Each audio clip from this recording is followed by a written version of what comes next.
고난을 극복하는 믿음을 제목으로 함께 말씀을 나누겠습니다. 지난주에 봤던 요한복음의 말씀을 보면 빌립보성에서 전도하던 바울과 그 일행이 만났던 사람들이 있습니다. 먼저 만났던 사람은 하나님을 알지만 예수 그리스도의 복음을 알지 못해서 답답해하고 복음에 대한 갈증을 느끼고 있던 루디아라고 하는 여인, 많은 사람들과 함께 만났지만 그 중에 대표적으로 루디아라고 하는 여인을 만나게 되고 그 루디아를 복음으로 변화시켜서 루디아와 그의 집을 통해서 빌립보 교회가 세워지는 그러한 역사가 있었습니다. 또 한 사람은 바울과 그 일행이 복음을 전하러 다니는 가운데에 계속 쫓아다니면서 바울에 대해서 이야기하죠. 하나님께 보내준 사람이다. 사람들을 구원에 이르게 한 사람이다. 그러면서 바울에 대해서 얘기하는데 자꾸 얘기하니까 귀찮았고, 더 중요한 것은 그가 귀신에게 이끌리는 사람이었죠. 귀신에 들어와서 점치는, 귀신같이 점치는 그런 사람이었기 때문에 불쌍한 마음으로 예수 그리스도의 이름으로 그 여인에게 있는 귀신을 나가라고 명하니까 귀신이 나가서 그 여자가 더 이상 귀신에 사로잡힌 사람이 아닌 정상적인 사람이 될 수가 있었습니다. 이러한 일들이 이제 빌립보성에 일어나게 되었습니다. 교회가 세워지게 되었고, 또 교회를 중심으로 그 중에 여러 가지 세상에 얽매인, 사탄에게 얽매인 사람들이 풀려져 가는 그런 역사들이 이제 빌립보성에 일어나게 되었습니다. 참 아름다운 일, 위대한 일, 하나님이 기뻐하시는 일들이 빌립보성에서 이루어지게 되었던 것입니다. 그런데 그 이후에 일어나는 그런 일들을 보고 그 사건을 목격하고 그렇게 좋은 일들이 일어나는 배경 뒤에 또 오늘 우리가 읽은 본문의 말씀 보면 이 속에서 또 다른 일들이 벌어지고 있는 것을 보게 되어집니다. 세상은 언제나 선과 악이 공존하는 것 같아요. 좋은 일이 있으면 또 안 좋고 힘든 일도 있고 그런 것 같습니다. 우리 인생에 늘 좋은 일만 있으면 좋겠지만, 우리가 기대하고 소망하는 바이지만, 그러나 그렇지 않은 일도 만날 수 있다는 것을 우리는 기억해야 합니다. 그러나 우리 믿음의 사람들에게 있어서는 그 일이 내가 원하는 길이든 또는 원하지 않는 길이든 중요한 것은 하나님이 나와 함께 계시고 하나님이 그 일에 앞서가심으로 그 일이 결국은 형통의 일이 될 것이다. 이런 믿음으로 모든 일을 대처하고 삶을 살아갔으면 좋겠습니다. 그러면 좋은 일이 있으면 행복해서 주님을 찬양하고, 또 힘들고 어려운 일이 있으면 주님이 함께 하실 줄을 믿고 주님을 신뢰하며 기도하며 그렇게 믿음으로 살아갈 수가 있게 되는 겁니다. 그런 믿음이 오늘 저와 여러분들 가운데 있으면 좋겠습니다. 이 여종이 귀신으로부터 노임을 받고 이제 자유인이 되었는데, 이 행복한 일을 보고 반응하는 사람들의 모습을 보면서, 이 세상에서 세상을 움직이고 있는 사람들 중에 두 부류의 중요한 사람들이 있구나. 선한 일은 아니지만 그것을 함께 제가 말씀 속에서 찾아보게 되었습니다. 첫 번째는 16장 19절의 말씀 우리가 읽었는데요. 19절의 말씀 보면 이렇게 말씀합니다. 여종의 주인들은 자기의 수익의 소망이 끊어진 것을 보고 바울과 실라를 붙잡아 장터로 발들에게 끌어갔다가, 그러면서 여기 누가 나오냐면 이 여종의 주인들이에요. 이 여종의 주인들이라고 하는 얘기는 이 여자가 누군가에게 소속된 사람, 돈으로 팔려왔는지 아니면 이렇게 대를 물려가면서 종이었는지 정확히 알 수 없지만 그 주인들이 있었어요. 그 주인들이 이 사람을 붙잡아 놓고 이 사람이 점쳐서 돈 버는 것을 다 뒤로 착취하는 그러한 일들이 있었고, 돈벌이의 수단으로만 여겨지는 저 여종이었거든요. 근데 그 여종이 이제 귀신에게서 노임을 받고 자유함을 누리게 됐을 때 주인들 입장에서 어떤 생각을 했습니까? 이 사람이 귀신에 들려서 힘들었었는데 점치고 돈 버는 일만 했겠습니까? 귀신에 사로잡혔다고 하는 것이 얼마나 고통스럽고 힘든 일이겠어요.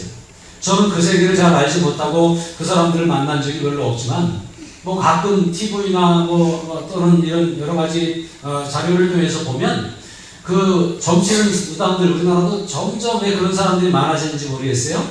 또 그런 것들이 자꾸 TV에 공개가 되는지 모르겠어요.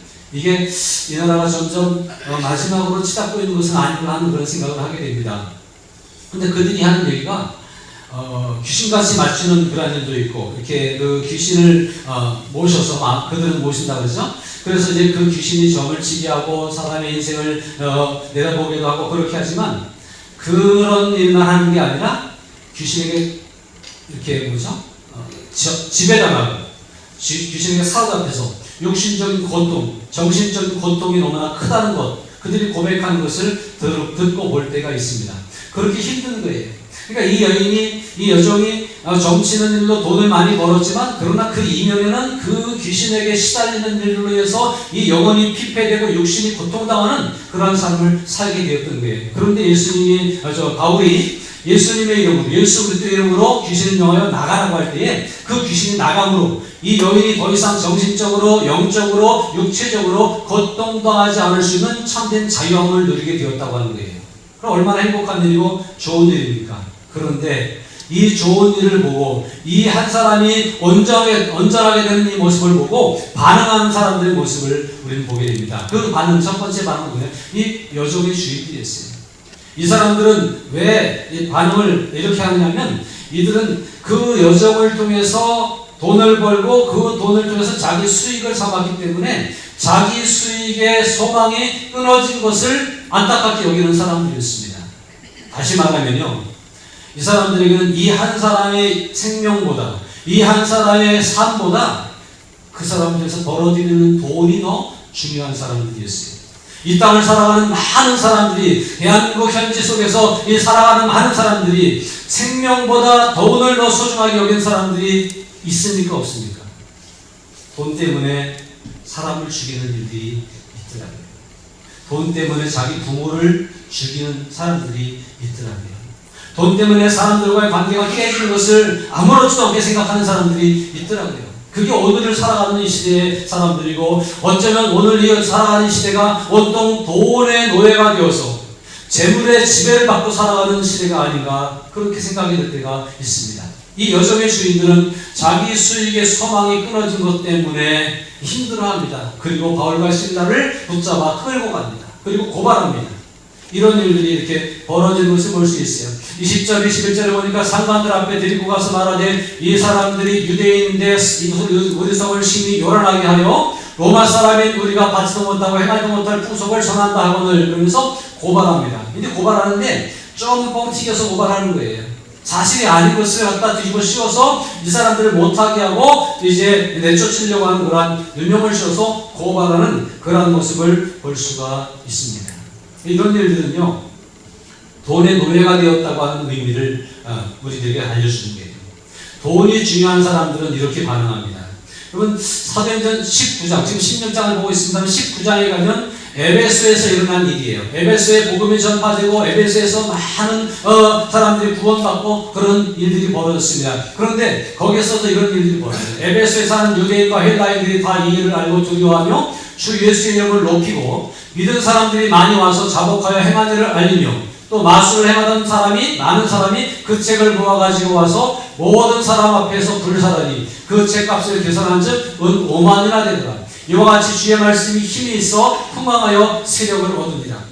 주의 복음이 에베소 전역에 막 퍼지게 되고 교회가 막 부흥되게 되고, 거기서 특별히 마술을 하는 사람들, 이 마술사들도 마술을 통해서 돈을 벌고 적을 추구하는 사람들이거든요. 그 사람들이 예수 믿고 포기해서 자기들의 그 재산, 그 마술책 이런 것들 다 버리고 불사르고 이런 일들이 있었어요. 그러니까 굉장히 좋은 일이 일어나고 있었죠. 그런데 그때쯤 되어 이 도로 말미암아, 이 도로, 복음을 말하죠. 예수 그리스도를 전하는 이 도로 말미암아 적지 않은 소동이 있었으니, 복음이 전달되어서 마술하는 사람들이 마술을 포기하게 되고, 무엇인가 은밀히 살아가는 사람들이 복음을 통해서 지리를 통해서 자유함을 누리게 되고, 굉장히 선한 소동이 일어나기도 했지만, 그러나 이런 일도 있었습니다.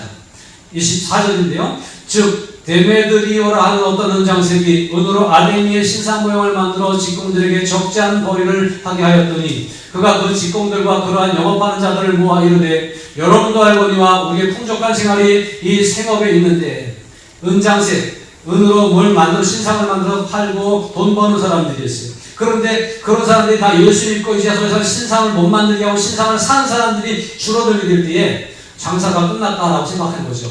그래서 이 바울이 에베소뿐 아니라 거의 전 아시아를 통하여 수많은 사람을 권유하여 말하되, 사람의 손으로 만든 것들은 신이 아니라 하니 이는 그대들도 보고 들은 것이라. 우리의 이 영업이 천하여질 위험이 있을 뿐 아니라 큰 여신 아데미의 신전도 무시당하게 되고 여러 가지 이유를 대고 여러 가지 조건을 내지만 사실은요, 돈벌이가 끊어졌다고 하는 얘기예요. 돈벌이가 줄어들었다고 하는 거예요. 돈 때문에 복음을 밀어내는 사람들이 있다고 하는 거예요. 여러분 어떻습니까? 여러분 예수 믿는 것 때문에 돈벌이가 좀 줄어든다고 하면 예수 믿는 것을 포기하시겠습니까? 여러분 예수 믿는 것이 돈벌이의 수단으로 되기를 원하십니까? 아니면 내 인생을 진정 진리로 자유케 하는 그런 삶이 되기를 원하십니까? 우리가 이 중심을 바로 잘 붙잡아야 돼요. 옛날에 너무나 가난하고 먹을 것이 없을 땐 예수님께 기도할 때에 예수님 좀 먹을 것을 주세요, 좀 살 수 있게 해주세요 이렇게 기도했지만 이제 지금은 그 정도는 아니지 않습니까? 그렇다고 하면 오늘 우리는 복음의 진수가 무엇인지, 우리가 추구해야 되고 붙잡아야 될 것이 무엇인지를 바로 알아야 돼요. 그저 돈벌이의 수단이 믿음이 되어서는 안 된다는 거예요. 세상의 출세의 수단이 되어서도 안 된다는 거예요. 복음은 우리를 모든 얽매였던 것들로부터 자유하게 하는 진리인 줄로 믿습니다. 이 빌립보에서도 그랬고 에베소에서도 그랬고 돈벌이의 수단이 끊어진 것 때문에 불평해하고 또 그것 때문에 복음을 배척하는 사람들이 있었는데 이런 일들은 예수님 시대에도 있었어요. 마태복음 8장에 보니까 거라사 무덤가에서 귀신 들린 사람 만났는데 군대 귀신이 들었어요. 근데 그 귀신들에게 예수님이 갖고 나니까 귀신들이 그러죠. 예수님 우리를 멸하지 마세요. 너 누구냐? 그때 군대라는 거예요. 그래서 그들이 한 얘기가 귀신들이 예수께 간구하여 이르되 만일 우리를 쫓아내시려면 돼지떼에 들여보내주소서 하니 그들에게 가라 하시니 귀신들이 나와서 돼지에게로 들어간지라. 온 때가 비탈로 내리다가 바다에 들어가서 물에서 몰사하거늘 치던 자들이 달아나 시내에 들어가 이 모든 일과 귀신들을 들린 자의 일을 구하니 온 시내가 예수를 만나려고 나와서 보고 그 지방에서 떠나시기를 간구하더라. 예수님이 오셔서 그 성 안에 귀신 들려서 아무도 그를 어떻게 할 수 없었던 그 사람을 완전히 자유롭게 했고 해방시켜줬어요. 그 가족이 얼마나 행복하겠어요. 그 주변에 아는 사람들이 얼마나 좋겠어요. 그 사람이 얼마나 귀신 들려서 날뛰는데 주변 사람들이 얼마나 괴로웠었어요. 그러나 그 사람을 귀신에게서 자유롭게 하고 이제 사람들과 어울려 살아갈 수 있도록 주님이 이 문제를 풀어주셨는데 이 문제를 본 것이 아니라 이들은 자기들의 재정이 손해난 것만 생각하고 예수님을 떠나라고 합니다. 예수님이 들어가시면 그 성에 들어가시면 그 성이 자유롭게 될 것입니다. 예수님이 그 성에 들어가시면 그 성에 행복이 임할 것입니다. 하나님의 나라가 충만하게 나타날 것입니다. 그런데 예수님이 들어오시는데 돈벌이의 수단이었던 돼지떼가 몰사했거든요. 그것만 생각하고 영혼을 생각하지 않고 생명을 생각하지 않고 행복한 삶이 무엇인지를 알지 못하고 돈에만 눈이 어두워서 돈을 재정의 손해를 본 것 때문에 예수님 떠나세요. 그 시대만 그랬던 것이 아닙니다. 예수님 시대만 그런 것이 아니에요. 바울의 시대만 그런 것이 아니에요. 오늘의 시대에도 돈 때문에 쩔쩔쩔쩔 매는 사람들이 이 땅에 얼마나 많은지 모릅니다. 예수를 믿는 사람들에게도 돈이 더 중심이 되어져서 예수를 믿는 것인지 예수님이 주실 축복의 돈을 믿는 것인지 알지 못하는 사람들이 많이 있습니다. 이 일로 말미암아 소동이 일어났고 이 돈 때문에 바울과 그 일행을 고발하는 일들이 벌어지게 되었다고 하는 거예요. 사랑하는 여러분, 우리 인생을 움직이는 이유가 돈이 되지 않기를 바랍니다. 돈을 사랑하는 것은 일만하게 뿌리가 될 것이라고 지적하고 있습니다. 돈 때문에 망하는 사람들이 이 땅에 얼마나 많은지 우리는 깨달아 알아야 할 것입니다. 그리고 돈에 얽매이는 사람이 아니라 귀신에 얽매였던 것처럼 세상의 어떤 기준, 세상의 어떤 돈 이런 것들에 얽매이는 사람이 되어서도 아니 될 줄로 믿습니다. 근데 세상에 이런 사람들이 현대하게 잘 잡고 있고 돈으로 세상을 움직이려고 하는 사람들이 얼마나 많은지 알 수 없어요. 이것을 우리가 바라볼 수 있어야 돼요. 세상을 돈으로 움직이려고 하는 사람들이 참 많은데 우리가 이런 것에서 조심해야 되겠다. 나도 모르게 돈의 노예가 되어서는 안 되겠다. 나도 모르게 생명보다 영혼보다 돈을 더 중요하게 생각해서는 안 되겠다. 그런 마음으로 오늘 시대를 바르게 바라볼 수 있는 그런 저와 여러분들이 될 수 있기를 바랍니다. 그 다음에 또 한 가지 사람들을 보는데요. 첫 번째는 돈에 얽매인 사람들, 돈이 죄인인 사람들, 이런 사람들이 세상을 움직이고 있는 것 같아요. 세상에 더 많은 것 같아요. 두 번째 바라보는 것은 다시 이제 그 본문으로 돌아오면 19절, 20절에 이 여정의 주인들 얘기했잖아요. 근데 자기 수익의 소망이 끊어진 것을 보고 바울과 실라를 붙잡아 어디로? 장터로 끌어가서 관리들 앞에 세웠습니다.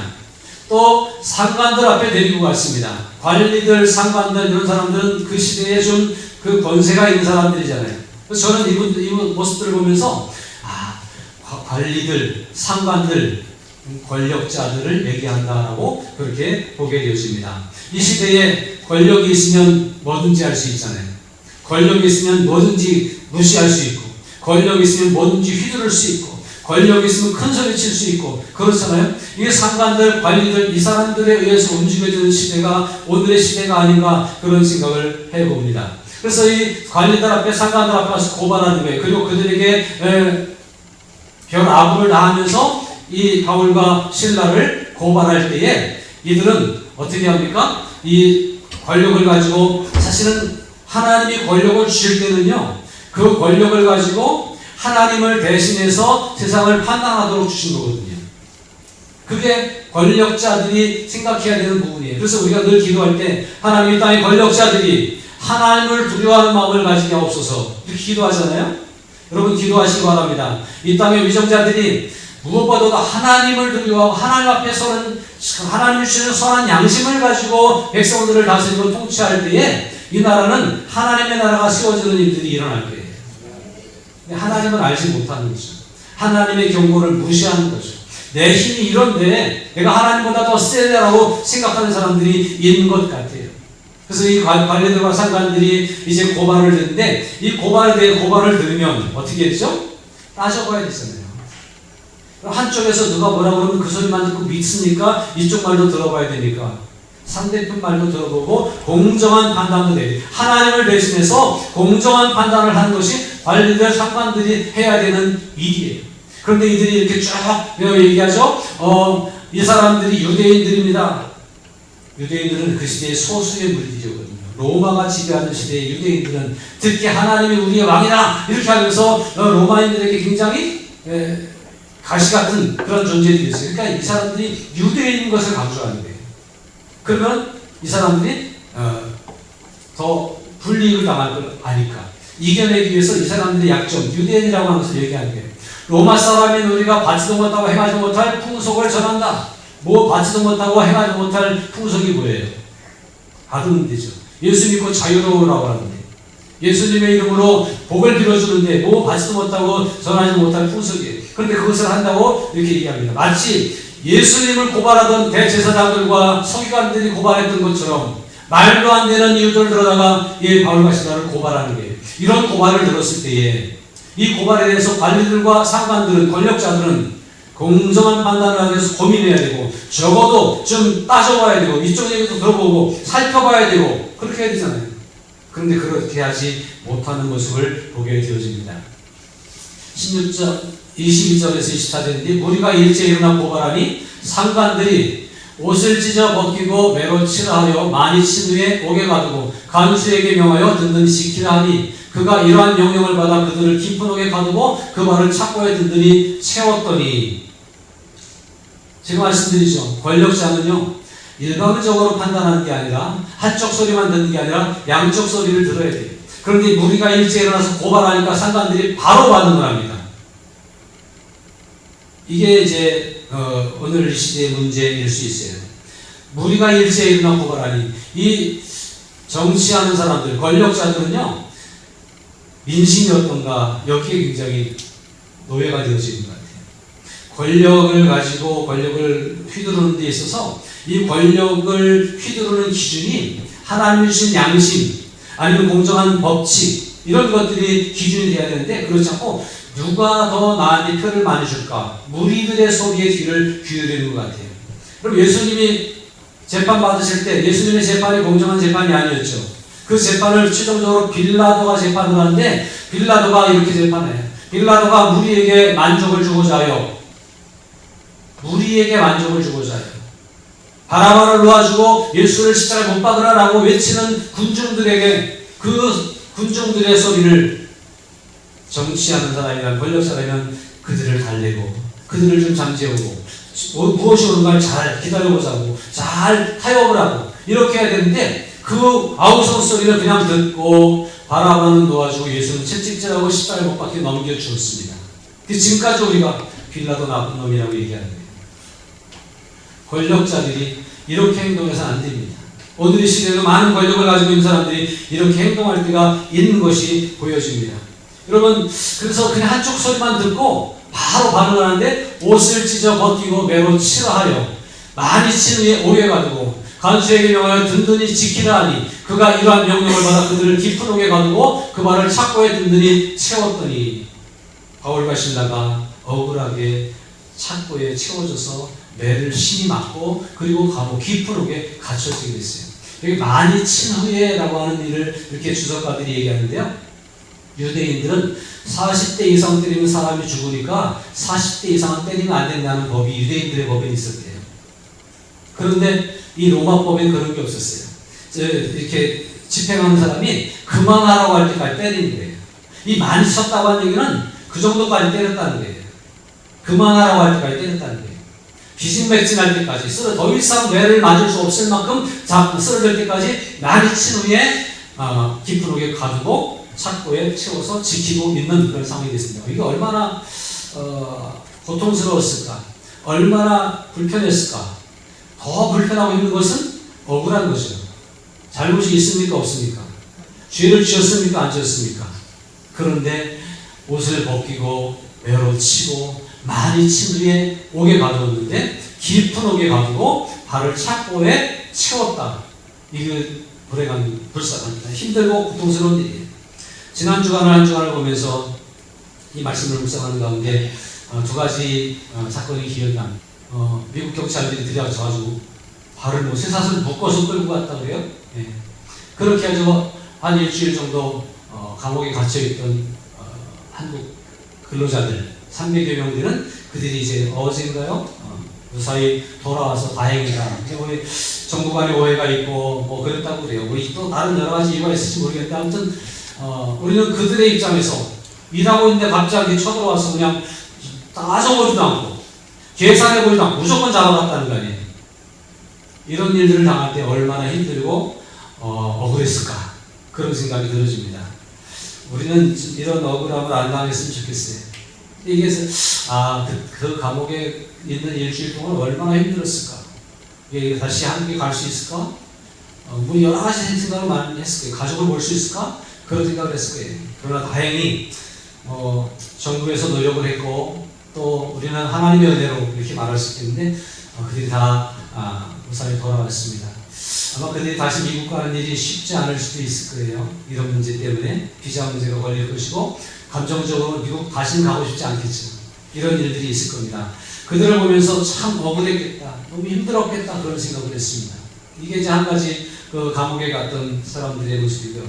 또 한 가지는요, 부산 세계로교회 선영보 목사님이라고 하는 분이 감옥에 갇혔어요.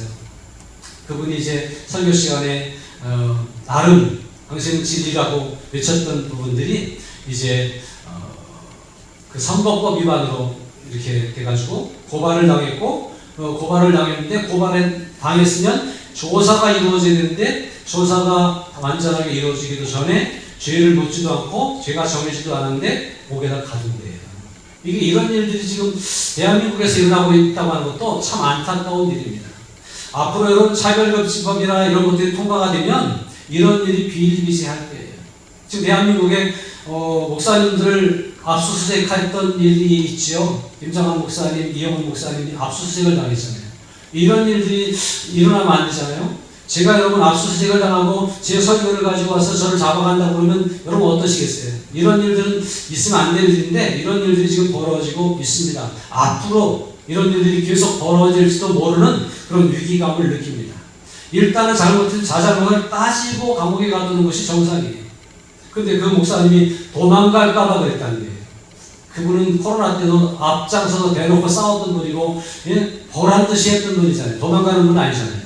그럼에도 불구하고 감옥에 갖다 집어넣는 그러한 일이 있습니다. 이게 앞으로 한국 교회에 굉장한 파장을 일으킬 것이고, 한국 사회의 큰 문제로, 그리고 반감을 사는 일로 작용하게 될 것입니다. 지금 세상은 권력들을 잘못 사용하는 그런 시대가 되어져 있는 것 같아요. 말씀드린 것처럼 권력은 그가 재판관이든 아니면 수사관이든 아니면 정치인이든 그 권력은 하나님을 대신해서 가장 공정하고 정의롭게 판단되어지고 그것에 대해서 누구도 억울하지 않게 그렇게 이행되어져야 되는 것이거든요. 그런데 이런 일들이 벌어진다고 하는 것은 참으로 안타까운 일입니다. 그런데 어쨌든 이 사도행전 16장에서도 무리가 고발하니까 그냥 그 소리를 듣고 그냥 억울하게 갔다가 감옥에 가둔 거예요. 발을 차고에 채워서 가둔 거예요. 이런 일을 당할 때 하나님의 사람으로서 이런 억울한 일을 당할 때, 가슴 아픈 일을 당할 때, 무언가에 꽉 막혀서 앞길이 보이지 않을 때, 답답해서 한 걸음도 나아갈 수 없을 때, 육신의 질병에 사로잡힐 때, 고민거리에 사로잡힐 때, 무엇인가 우리의 인생을 꽉 꽁꽁 묶어놓은 것 같이 느껴질 때, 우리는 이 고난을 이유 없이 고난을 당할 때도 있고 또 때로는 이유가 있어서 당하는 고난도 있겠지만 이런 힘들고 어려운 일을 당할 때 성도는 어떻게 해야 될까요? 이 고난을 극복하는 비결이 오늘 이 말씀 가운데 있다고 하는 사실이에요.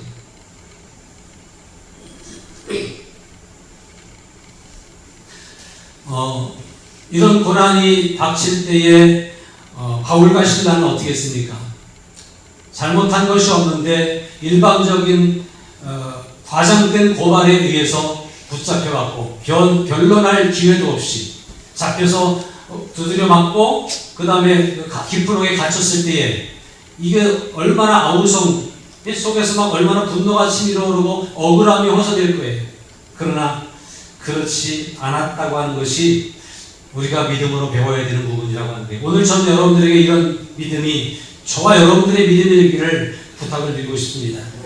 16장 25절에 보니까 한밤중에 바울과 실라가 기도하고 하나님을 찬송하며 죄수들이 듣더라 이렇게 말씀하고 있어요. 그 억울함을 속으로 새기고 그 다음에 그 아프고 고통스러운 것들을 끙끙 참으면서 죽지 않을 만큼 매맞고 육신적인 고통이 얼마나 있겠어요. 여기저기 상처가 나고 그런 가운데에서 그 아픔에 대해서 아파 죽겠다 이러지 않고 우리 조금만 힘들면 이래서 죽겠다 저래서 죽겠다 그러잖아요.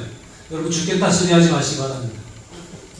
그런데 바울과 실라는 저 억울한 일을 당하고 저 고통스러운 가운데서 죽겠다고 하지 않았어요. 그리고 얼마나 속상해요. 하나도 잘못이 없는데 그러고 나서 그 고통스러운 속에 있는데 그들이 그 깊은 감옥 속에서 그 고통을 감내하면서 하나님께 기도하고 하나님을 찬송했다라고 하는 거예요. 이건 성도가 추구해야 될 믿음의 모습인 줄로 믿습니다. 기도하십시오. 찬양하십시오.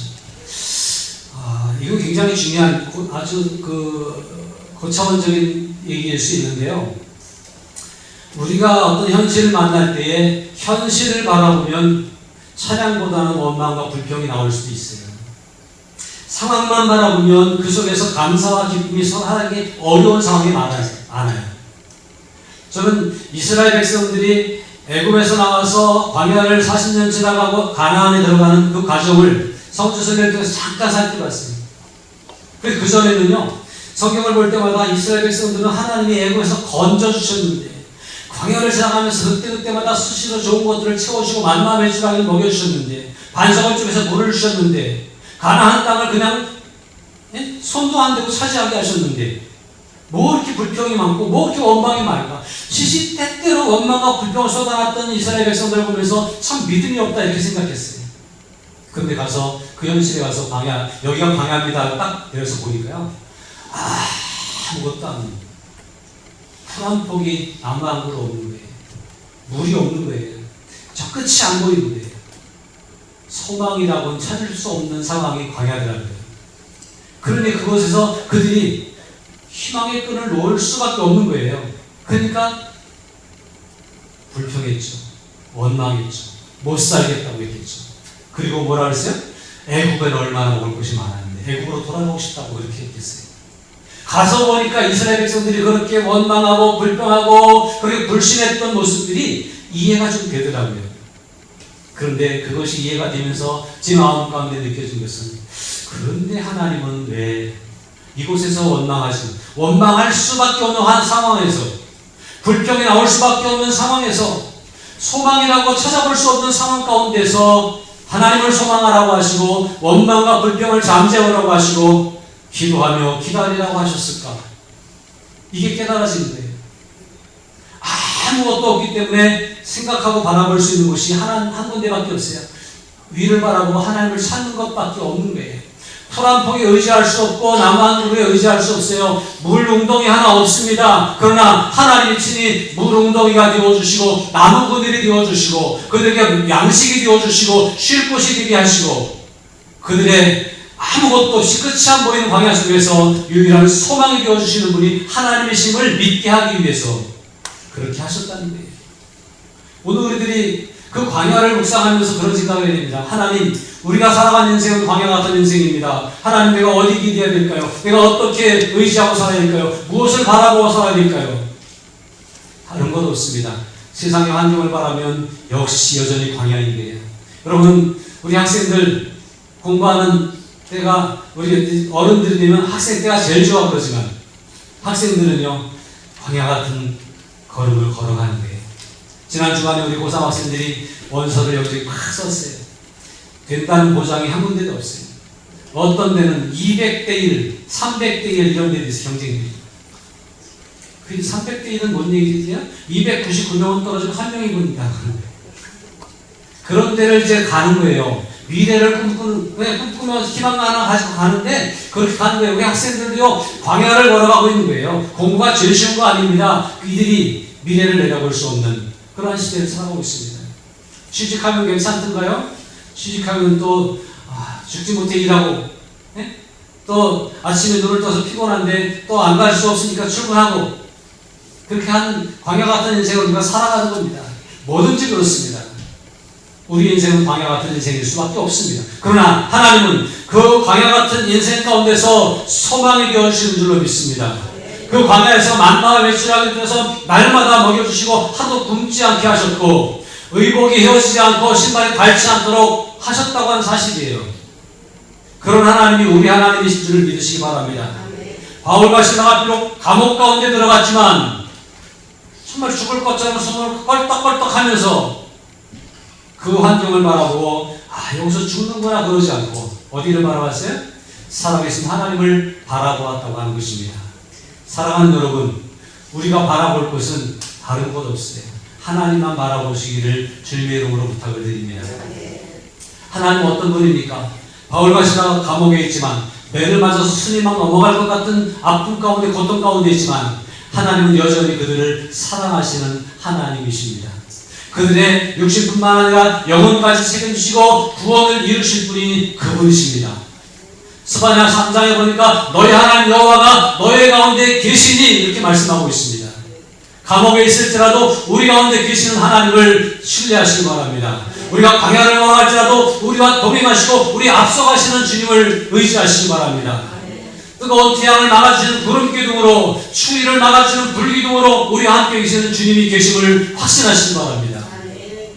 주님을 바라보면 주님 때문에 감사한 거예요.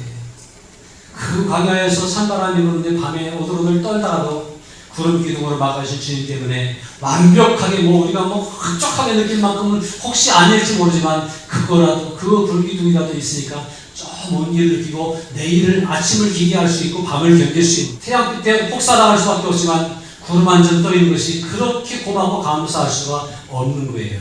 이것이 믿음입니다. 주님을 바라보시기를 부탁을 드립니다. 한밤중에 바울과 실라가 그 캄캄한 곳 가운데에서 기도하고 하나님을 찬송할 수 있었다라고 하는 것, 하나님을 바라볼 수 있었다고 하는 믿음입니다. 이 믿음이 저와 여러분 가운데 있기를 바랍니다. 로마서 5장 3절 4절에 보니까 다만 이뿐 아니라 우리가 환난 중에도 즐거워하나니 환난은 인내는 연단은 소망을 이루는 줄로 알미라고 말씀합니다. 환난 중에도 즐거워하시기를 바랍니다. 환난이 결국은 소망에 이르게 하는 비결인 줄로 믿습니다. 야고보서 1장 2절 3절에 보니까 내 형제들아 너희가 여러 가지 시험을 당하거든 온전히 기쁘게 여기라. 시험을 당하면 못 살겠다, 죽겠다. 이게 우리들의 습성이에요. 육신을 가진 우리들의 습성이에요. 못 살겠다, 안 된다, 죽겠다. 이게 우리들의 근본적인 것. 그러나 우리에게 뭐가 있어요? 예수 그리스도를 믿는 믿음이 있는 사람들입니다. 이 예수 그리스도 이름으로 이것을 걸러내는 거예요. 속에서는 죽겠다고 하는 말에 치밀어 오르지만 예수 그리스도 이름으로 걸르는 거예요. 이 걸음막이 되신 예수님의 이름을 통해서 우리에게 죽겠다고 아니라 살겠다는 말로 고백되어지는 일이 있습니다. 온전히 기쁘게 여기라는 거예요. 이는 너희 믿음의 시련이 인내를 만들어내는 줄을 알리라. 인내를 잘하는 사람에게 하나님이 큰 상급을 주시는 줄로 믿습니다. 베드로전서 5장 6절입니다. 그러므로 하나님의 능하신 손 아래서 겸손하라. 때가 되면 너희를 높이시리라. 바울과 시간 지금 어디 있습니까? 깊은 감옥 가운데 있습니다. 캄캄한 밤을 지나고 있습니다. 그러나 그 아래서 하나님의 손 그늘 아래서 겸손하게 엎드려서 때가 되면 너희를 높여주시고 때가 되면 환한 빛이 비추게 하신 하나님을 기대하라고 하는 거예요. 너희 염려를 다 주께 맡기라. 이는 그가 너희를 돌보십니다. 그 캄캄한 감옥 가운데에서 그 밤을 지나는 동안에 돌보시는 주님을 바라볼 때에 기도할 수 있었습니다. 하나님, 내일이 오겠죠? 하나님, 이 고통이 아물 때가 있겠죠? 하나님, 오늘 힘들고 어려운 가운데 억울한 가운데지만 이 억울함이 풀려지는 날이 있을 수 있겠죠? 그러면서 견뎠던 거예요. 그리고 하나님 기도하고 하나님 그리 하실 줄로 믿습니다. 감사를 고백하면서 찬양할 수가 있었습니다. 그랬더니 어떤 일이 벌어졌는지 아십니까? 26절입니다. 이에 갑자기 큰 지진이 나서 옥토가 움직이고 문이 곧 다 열리며 모든 사람의 매인 것이 다 벗어진지라. 지진이 났어요. 지진이. 우연의 일치라고 말할 수 있겠죠. 물론 우연일 수도 있습니다. 그런데 그 우연이 하필 고신간이었다는 거예요. 이 땅에 많은 우연들이 있습니다. 이 땅에 많은 특별한 일들이 있습니다. 그런데 그것이 우리의 인생에 꼭 필요한 때에 이루어진다면 그것은 우연이 아니라 기적입니다. 감사할 때, 찬양할 때, 기도할 때 하나님은 거기에 딱 맞춰서 우리의 감사에, 우리의 기도에, 우리의 찬양 소리에 응하시고 기적을 이루어 주실 줄로 믿습니다. 옥토가 움직입니다. 문이 열립니다. 그 다음 메인 것이 다 벗어집니다. 사랑하는 여러분, 얼마나 억울했을까요? 얼마나 아팠을까요? 얼마나 고통스러웠을까요? 미래를 내다볼 수 없는 상황 가운데서 아예 할 소리도 못하고 그냥 붙잡혔다 감옥에 가다 집어넣는 상황 가운데서 그래도 바울과 시라는 주님을 바라봤더니 주님이 이렇게 길을 열어주셨다고 하는 거예요. 저와 여러분의 삶 가운데 답답함이 몰려온다면, 미래를 금청칠 수 없는 상황이 닥쳐온다면 하나님을 찬양하고 기도하시길 바랍니다. 하나님을 바라보시기를 주님으로 축복합니다.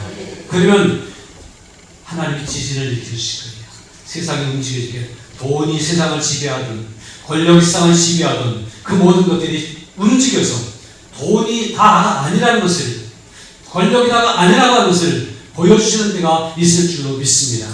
그때 우리가 어였던 가난 때문에 얽매였던 것이 어떻게 돼요? 풀려지고, 그리고 그 문이 열려지고 우리의 미래가 펼쳐지는 일들이 일어나게 될 줄로 믿습니다. 믿음을 가지시기 바랍니다. 다시 25절에 보면 한밤중에 바울과 시라가 기도하고 하나님을 찬송할 때에 죄수들이 들었다라고 하는데 이 시기가 한밤중이었다고 합니다. 오늘 우리가 지나가는 삶의 자리가 한밤중 같습니까? 답답합니까? 내일에 안 올 것처럼 느껴지십니까? 미래에 대해서 점칠 수 없고 꿈꿀 수 없습니까? 그러나 한밤중에 할 수 있는 일은 기도하고 찬양하는 일입니다. 한밤중이기 때문에 더 주님만 바라볼 수 있는 그러한 은혜가 임할 것입니다.